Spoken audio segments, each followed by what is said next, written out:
Tsaka pag ganyan kalaki ang mga project, in billions, talagang yung mga kumpanyang may mga license, civil engineer, electrical, mechanical, lahat yan, mga industrial engineer,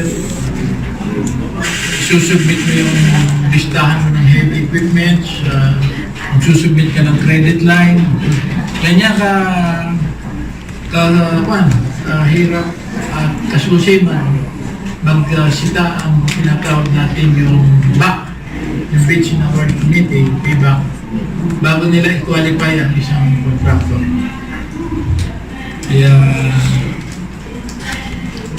itong kumpanyang ito, napakaswerte nito. Dahil sa city,